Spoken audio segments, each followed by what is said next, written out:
Hello there. Thank you so much for joining us. This is News Channel Nebraska. My name is Eric McKay. Let's take a look at our top stories today.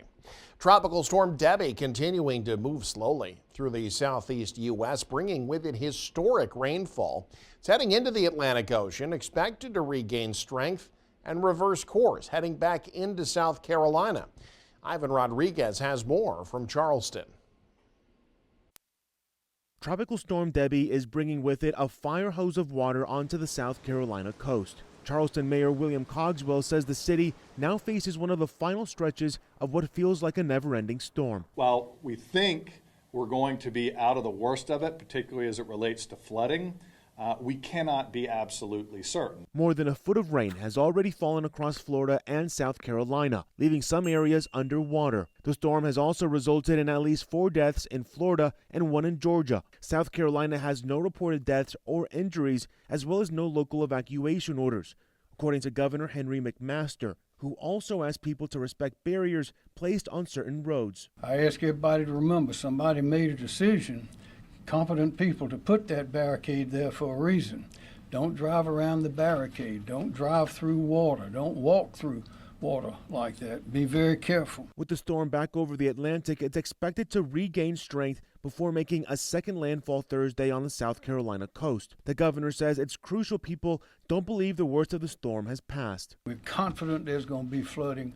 We're confident there's going to be a lot of rain. The only question is how much is it going to be? In Charleston, South Carolina, I'm Ivan Rodriguez. Meanwhile, storm recovery continues in Nebraska. OPPD hit another landmark Tuesday as power crews continue restoring electricity to those left in the dark after last week's major storm. Yesterday began with about 14,000 residents still without power, but the utility says that number had trimmed below 5,000 by Tuesday evening. That included Sunset Hills Elementary School and Westside Community Schools, meaning they'll be able to start class on time this week. As of Wednesday morning, about 3,700 were still without power, mostly in Douglas County. Bizarre consumer warning to share about what investigators say is a fake cattle farm. This is the website miniaturehighlandcattlefarm.com, purportedly based out of Broken Bow. The website claims to have cattle for sale. The problem is they don't seem to actually exist. The Better Business Bureau says their website contains text and images stolen from a legitimate cattle business actually based in Broken Bow. Bureau officials say there have been multiple reports of customers paying for cows that they never got, including one customer who sent $2,200 over Zelle. A grain dealer based out of Kansas can't do business in the Cornhusker state anymore. The Nebraska Public Service Commission says NORAG, based out of Stillwell, Kansas, chose not to renew its license and can't deal grain in Nebraska. Commission Chair Dan Watermeyer said in a statement the PSC had been working to bring the dealer in compliance with state requirements for over a year. The PSC first filed a complaint against NORAG last July, saying the dealer didn't have enough operating capital. Now, while they're based in Kansas, NORAG does have 2 locations listed in Blair and Fremont. Well, Nebraska's special session on property taxes resumes Wednesday. The session, called by Governor Jim Pillen to fix the state's tax system, has already seen 81 bills submitted. The first public hearing to discuss Governor Pillen's plan to lower property taxes, in large part by ending some sales tax exemptions, lasted nearly 11 hours. All 81 bills submitted during the special session get a hearing. Senators have said they hope to begin debate on the floor Thursday. Abortions on the rise in the U.S. even after the restrictive Dobbs decision. Despite bans that have taken effect in the last 2 years, abortions averaging nearly 99,000 per month in the first quarter of this year. That's about 14% higher than the same period last year. That data was collected by a nonprofit called Family Planning Group We Count. The organization says the numbers have been driven by a surge in medication abortions. Medication abortions provided through telehealth went up 28%. 14 states have enacted bans since the High Court's Dobbs decision, including Nebraska's 12-week ban. The Family Planning Group says that's prevented nearly 10,000 in-person abortions per month. A study recommending improved storm drainage in 2 areas of Beatrice headed to city officials soon for consideration. Doug Kennedy has more. A public open house was held Tuesday at the library to show recommendations for a Belvedere drainage area in South Beatrice and recommendations for Tributary 44, an area of East Beatrice. That includes Hannibal Park and residential area. The challenge with the Belvedere project is a lack of drainage easement for an area where significant runoff can flood backyards. During really intense rainfalls, some pretty deep flows kind of between some of the houses and what would have been kind of like not necessarily an alley space, but an old, basically stream bed.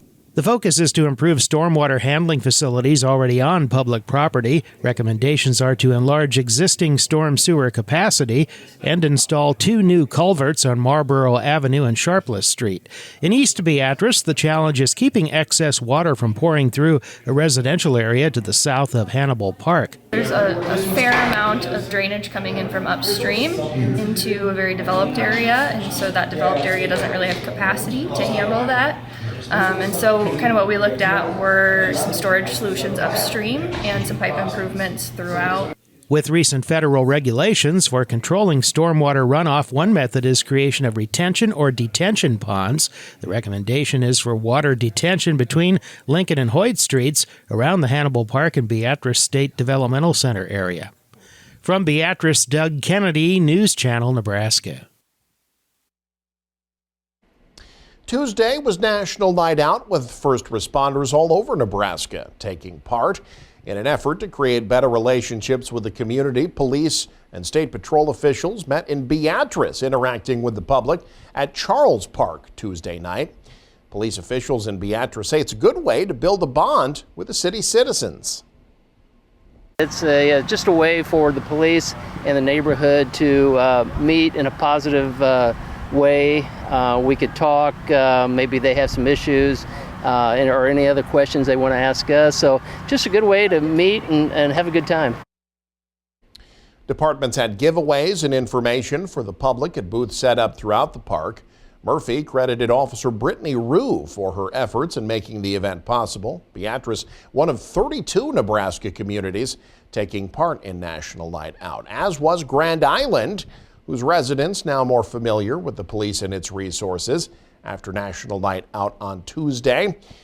Grand Island police say not only do residents get to see the human side of officers, but the department gets to show the many resources available to the community.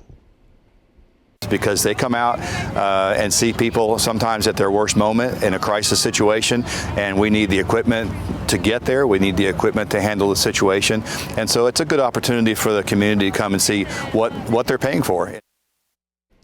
Denny says the event's a great way to meet people and spend quality time with members of the community. Police were available to answer questions. The community got a glimpse of police rescue vehicles, police drones, and other vehicles. And finally, it's rated the most fun golf course in the nation by Golf Digest, and it's located in rural Nebraska. The Prairie Club welcomes thousands from around the world to the Valentine area each year. Casey Wandenberg explores why it's such a hole-in-one. There's an old dirt road. That may sound like the beginning of a country song, but where this road leads just might surprise you. It's unique. You're out here in the middle of nowhere at night. It's pitch black. You can't see anything. Robin Kuhlman and her husband Brent, he's the man, 36 years, are 2 of the thousands who travel to Valentine, Nebraska each year to tee off at the Prairie Club. Almost 30,000 rounds of golf during the season. I think we're in pretty good. Loudon Steffes is the director of golf at the Prairie Club, where growth has been better than par since it opened in 2010. The club was really taken off in 2017, 18, 19, and then, like the entire golf industry, during 2020 with the pandemic, golf boomed. Since then, the club, which features 2 world-class link-style courses, has maintained that growth. It's also been able to swing in national media attention, including being ranked one of the top 100 golf courses in the country. Golf Digest even rated the Prairie's Dune course as the most fun course in the nation. It's also the diverse terrain that we have out here in the Sand Hills. between the trees along the canyon and then just the untouched prairie all around the dunes. 2 times over the past 10 years, the Prairie Club has had to add more lodging to accommodate its increase in visitors. That includes the guest house behind me. 70% of our customer clientele comes from within a 5.5-hour drive. So Sioux Falls, Omaha, Lincoln, Rapid City, Front Range area of Denver, and then after that they're kind of spread out all over the country and even around the world. We've had folks here from Germany, Italy, Japan. Around 10,000 guest rooms are booked throughout the golf season.